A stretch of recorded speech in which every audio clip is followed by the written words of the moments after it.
Hi guys, Dazzie's Hot Comic Book Alert, episode 171, and something a little bit different this time.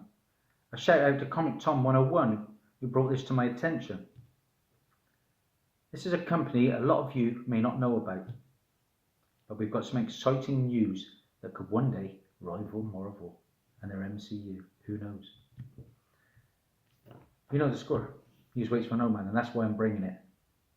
What have I got for you? Stephen Paul's SP Media Group, SPMG, is buying a majority stake in the Atlas Comics library and has struck a co-production and co-financing first look deal with Paramount to develop, produce and distribute superhero films based on the IP Paul announced in Cannes on Thursday. Paul, whose credits include Ghost Rider, Spirit of Vengeance and Ghost in the Shell, has also signed Oscar-winning screenwriter Akavia Goldsman, who did A Beautiful Mind, and his Weed Road Pictures to oversee a writer's room to exploit the properties which include Phoenix, Tiger Man, Iron Jaw, The Dark Avenger and The Grim Ghost. SP Media Group struck the acquisition deal through Atlas Comics library owner Nemesis Group, Inc. and its principal Jason Goodman, who is the grandson of Marvel Comics founder Martin Goodman. Production on the first project is anticipated to commence during the second quarter of 2020, with a release expected for 2021. Then the companies intend to produce and release at least one superhero project each year after that. And the writers' room get to work on creating 10 initial outlines and will choose the first project after that. John Voight, a longtime family friend of the Pauls, Paul is Voight's manager, turned up to the press conference at the Carlton on the Crozet and said he would help with screenplays and anticipated acting in some of the films. He stars in family drama JL Family Ranch 2, which Paul's Crystal Sky Pictures is selling in Cannes. While Paul did not disclose details on budgets, he said they would be up to the superhero budgets. Screen Daily understands that could mean some projects will reach the 100 million level of Ghost Riders. Hopefully a bit better than Ghost Rider.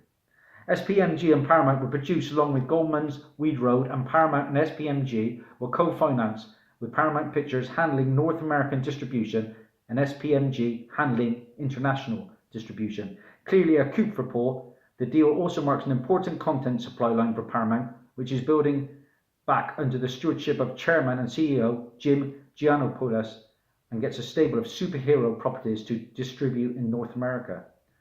Paul Goldsman and Atlas President of Production Spike Selden will produce the films. Selden will supervise development for Atlas, and Greg Lessans will supervise for Weed Road. Jason Goodman will maintain an interest in the new Atlas company, will head up publishing and will be involved in all future film and television productions, serving as executive producer on all films. SPMG President Scott Carroll will also serve as executive producer. Intellectual property of this kind is hard to come by in this day and age, and we're excited to be working with Stephen Paul and SP Media Group to bring iconic Atlas comic books library to the big screen, said Paramount CEO Andrew Gumper.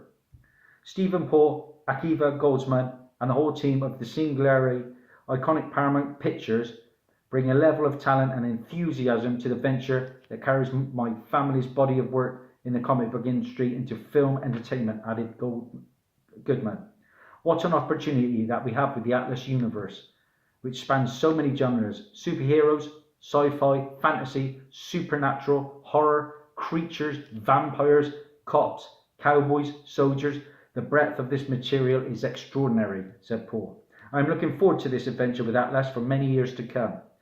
Goldsman said, Atlas Comics is a treasure chest of classic art characters and storylines, and I am more than excited by the prospect of joining Jason Goodman, Stephen Paul, Scott Carroll and Spike Selden in opening up for this world. We will do our sincere best to satisfy fans, old and new.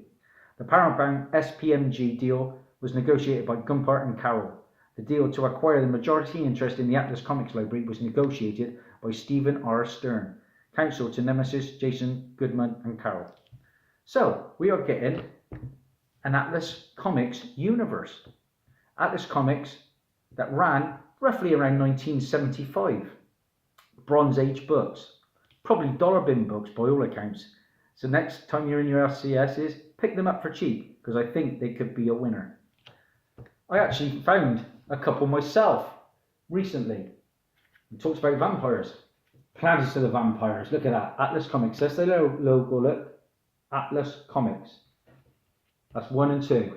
Nice condition. I paid £2 and £2.50 each for these. Now they go for about 10 to 15 online. But when news breaks, these books are going to skyrocket. Will they compete with the MCU? Probably not. But it's exciting to get a new universe. And so, let's talk about some of the books that I just spoke about. First up, we have Phoenix. From January 1975. This is your book, guys. Issue 1 of Phoenix. Comic Book Realm currently has that at a $20 book. We have Tiger Man from April of 1975. Again, a $20 book. We have Iron Jaw. It was a bit of a rip-off of Conan, by all accounts. From January 1975. This one's a little bit more pricey on Comic Book Realm, $25. There's Iron Jaw, number 1.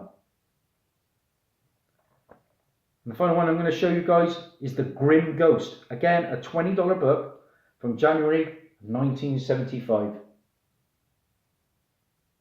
I, for one, will now be looking for cheap Atlas comics when I'm out hunting. Why not? I hope you guys do the same. I hope this helped. And again, thanks to Comic Tom.